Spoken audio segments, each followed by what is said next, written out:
mimi nawaza ili fumbo. Mwanaume ndo kaikataa mimi. Nilikwambia mimba hii toa. Toa mimba. Yaani ungetoa mpaka sasa hivi ungekuwa zako vizuri na zile kukua hivi. Ona tu unazidi kukua. Toa mimba.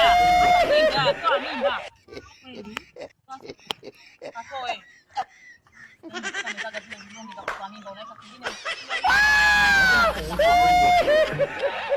Hivi mama, kwa sababu nataka hivyo kwa akili wewe. Unamtongoza kwa kwa mimba. Hivi kwa nini wewe mama tisini hamna akili nyie? Hivi nyie kwa unaki sasa wewe. Unapisha mwenzako kwa kwa mimba. Wewe ulitoa wewe. Kama mwanao baadaye atakuja kwa diwani, rais, atakuja kukusaidia. Acha ujinga unaanza kushauriwa na huyu. Sasa kusikuta hapa na watoto hata 5, 4. Wewe mwenzako anakushauri mambo ya kijinga jinga. Tumia akili zako, usimsikilize mwenzako anataka akili. Mdogo wangu. Mtu mwenye huu mimba haitaki. Ana mwanamke mwingine, mimi nitaleaje mimba peke yangu? Hizo swali. Mpaka sasa hivi umekuwa.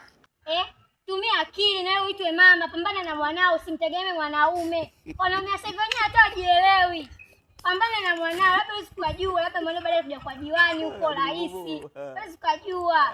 Simsikize mwenzako huyu.